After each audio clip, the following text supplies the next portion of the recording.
Yeah. I thought they were gonna break the glass watching it again. Like, oh, you're in a glass room, they'll break the glass, they'll get you. Like, you're not, this isn't Crawl. This isn't as good as the movie Crawl. Like, you're not gonna get out of this thing. That's my go-to. Like, animal in a shower attack as well is good at Crawl. So yeah. Yeah, I love that. It's such a great scene. Yeah, I guess in my head, I just went, yeah, they're from the ceiling. Who cares? They're just dropping on them from above another level. Because there's no way that happens. Well, yeah, I mean, there is an external shot of the shower where you see the water is rising slowly a couple of times. So I don't think they are coming from the ceiling, I'm afraid. But yeah, it's some kind of movie logic where the water is rising there, but nowhere else. And the best I could come up with was angling. Yeah. We have sharks controlling water. We have coming from the ceiling, and the Achilles is leaning at an angle. I love how we came up with 3 different ways to get sharks.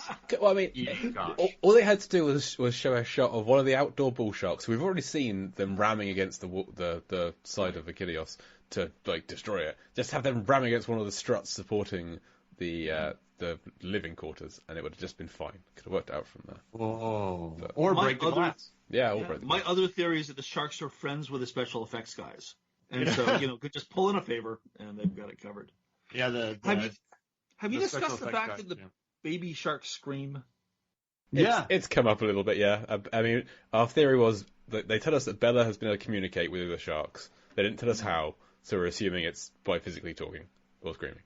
So one of the things that I love about seeing this many shark movies is you can actually tell where a shark movie is made by what noises the sharks make. For instance, shark movies made with the special effects done in Bulgaria have a very specific growl. Which is different than the shark movie growls, which for shark movies done in South Africa. Oh, let's hear the noises. You must have seen this coming, Kevin. I did not, in fact, see this coming. I am incompetent when it comes to making shark growls, but the Bulgarian sharks do sort of have a kind of low, rumbly growl that. Despite the fact that sharks don't make any noise, in fact, they included. I believe in either Jaws 3 or Jaws 4, probably Jaws 4. Yeah, the guy, the special effects or the Foley artist quit because they wanted to add a growl to the shark, and he said that's stupid. Mm-hmm. And they added it anyway. They added it anyways. They sure did. Sounds like a tiger jumping. Very loud. I have a feeling that shark from Jaws 4, the shark from Jaws 4 is incredibly intelligent. It was originally a voodoo curse in the script, and then in novelization they kept it to be a voodoo curse, which was very interesting. But then they took all that out, and then you just have a shark that has like a psychic link with Ellen Brody. Right. And that shark at the end, it swims right in front of that boat to stab itself. So I wonder if that shark just wanted to end it all right then and there. Only in the European version. In the American version, Ellen has a flashback about the shark dying in the first Jaws movie, and the shark spontaneously explodes. Despite the fact that Ellen didn't see it happening, it's a bad piece of editing. Well, that would have been amazing though, where her husband explains it to her. Uh-huh. Somehow she's able to recreate it perfectly and envision that, and then the shark goes kaplooey. Genius. Whoa. They did have a psychic link. When she gets in the water, she senses it. That's right. And the shark, and I love to, in Jaws of Revenge, the shark sets a trap in the beginning to kill one of the Brodies. That trap was set by I think it was a private detective shark. It was a shark hired by the family to go. That's what I think it was.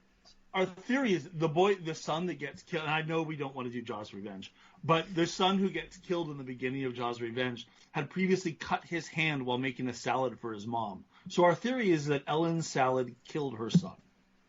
Oh. He dribbled blood in the water.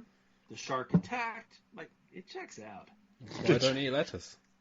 Yeah, that's why you don't eat lettuce. Yeah. Exactly. So a funny thing about Deep Blue Sea 2. So in my day job, I'm a sleep and fatigue specialist for companies that run around the clock. So like factories and stuff that run 24 hours a day, I help make sure people aren't falling asleep behind the wheel and can get home safely and, that kind of thing. And one of the things when I watch a movie like Deep Blue Sea 2, and they're supposed to have somebody monitoring the sharks 24 hours a day, who do they have? They've got Aaron. Like, just Aaron. They don't have anyone on that facility who cooks for them. They don't have anyone to empty the trash cans. There's no food to cook. As far as I can, according to the deleted scene, Trent is the only person who does maintenance, as far as I can tell. I look at this, I'm like, oh, how? No wonder the sharks managed to dig their way out. They're sleeping. You never sleep. Yeah. Do you think Durant had a bigger crew, and then he chased everyone away, and the people who stayed needed the money the most? I think so, yeah. Because it's a pretty big facility, given how few people are working there. So yeah, do you think he scared everyone away? I think so. Yeah, probably. They're probably safety violations, right? And the only people who stayed were the ones who he was paying enough money to, or who chose not to see him. Well, you saw what he did to Aaron. He threw Aaron in the water. A lot of people who don't need that money are not going to stay. Yeah.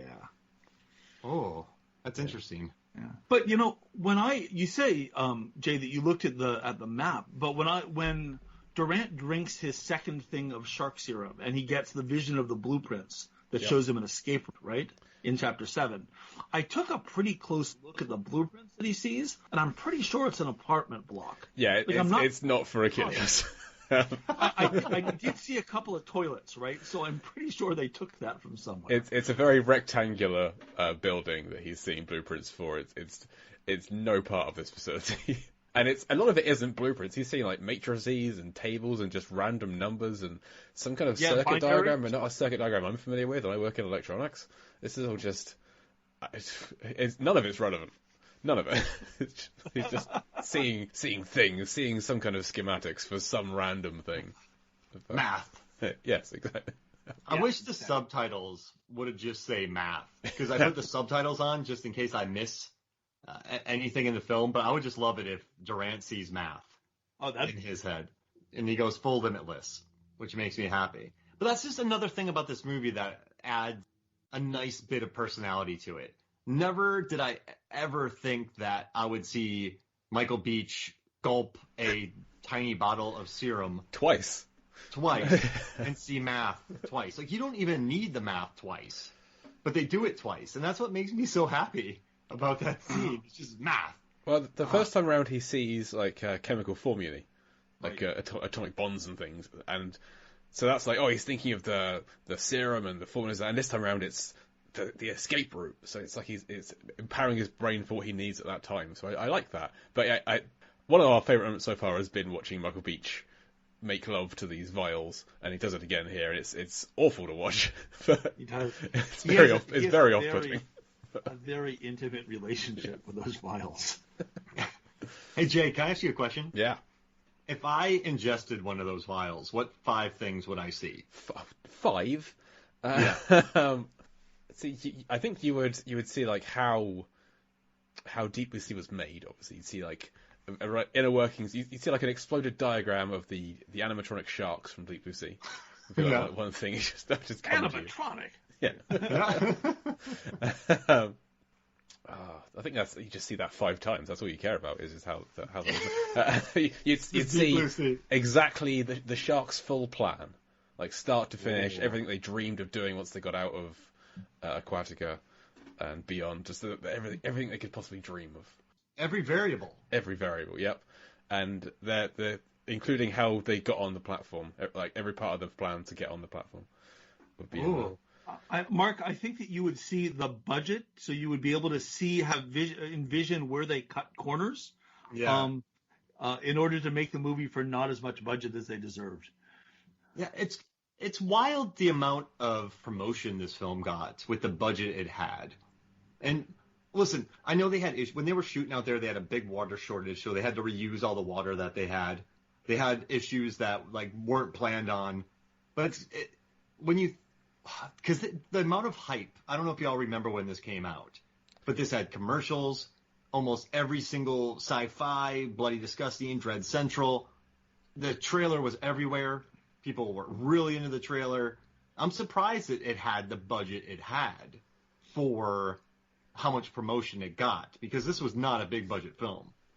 at all. It wasn't even a small budget film. Mm-hmm. This is I don't know. I wasn't expecting that. And I think that's part of the reason why I had such a hard time with it in the beginning, but now I've grown to love it. I just know what to expect. The full math, the baby sharks, the weird shower dynamics. Wow. They were really riding the coattails of Deep Blue Sea 1, which was a much better movie than it had any right to be. Gosh, that's a good movie. We agree. Yeah. And I'm frankly more amazed that Deep Blue Sea 3 is as good as it gets, because most movies in a shark franchise get worse the longer they go on. Yeah. And you're absolutely right when you say that. And Jay and I feel the same way. We didn't even know if we were going to do Deep Blue Sea 2 and 3 until we heard Deep Blue Sea 3 was really good and we liked it. Then we decided to kind of go forward with it. Yeah. But, well, we kind of did, but it's the fewer chapters helped make them. Yeah, for sure. Not 33, but you very rarely see a comeback. And I think that's why I love Deep Blue Sea 3 so much, is I had watched Deep Blue Sea 2, and, it has a 0% score on Rotten Tomatoes. Sure. But people are not big fans of it. So I was like, what am I going to get into with Deep Blue Sea 3? I didn't watch a trailer. I stayed away from it. And then I started reading really good reviews, and I watched it and loved it. It's a really neat turnaround for the franchise. And that's why, unofficially, we might be looking forward to Shark Week 2022. Right? We absolutely are. Yeah. Officially or not. Yeah, absolutely. That's the fourth thing you'd see, is you'd see into the future of Shark Week 2022 and exactly what's happening there. Yes. And I got another thing I love about the scene we haven't talked about yet, where it comes down to Trent Slater and Carl Durant. Trent Slater's arm veins are just popping like maniacs in this scene. But I love when he punches Durant and then he splashes him. I love the follow-up splash, because that just seems very real. There's a scene in Too Fast, Too Furious I love, after Brian and Roman have fought. Paul Walker just grabs a handful of sand and chucks it at Roman. It just seems like such a kid thing to do. And I love that Trent gives Carl Durant a splash after the strike, and it makes me happy. Trent's big line there is like, "I should kill you right now." And Durant, to his credit, says something like, "But you're not going to, because you're not a murderer." And he doesn't add the words "like me" on that, but he kind of should. It's that's what I like most about Durant, where earlier in one of the chapters, Dr. Misty Calhoun calls him out. And he's like, "Yeah, you're right. That's on me. My bad." Yeah. And then this one, when she's like, "I'm going to get you later," he's like, "Yeah, I'll probably have to get got later because of this, but I'll deal with it." He says some very rational things. But he's just taking the serum. He knows what he's doing. Yeah, you're right. It's hard because this movie, unlike like LL Cool J in the first one, right? Very few of the characters are in the least bit sympathetic. Aaron is likable. Yep. Yeah. And there we go. And well, that's pretty much my list. You can argue Leslie Kim, she doesn't get a lot to do, but she's like a sympathetic character. Right. But she just spends a lot of the action unconscious, which is very unfortunate. I kind of wish that she had told off her husband Daniel more when she found out she ripped off. Absolutely. Because boy, that's a thing. She lets him off she far gets too the short easily. end of the stick here, no question about it. 7 months. He lied to her for 7 months. 7 months. Whilst they were planning a wedding.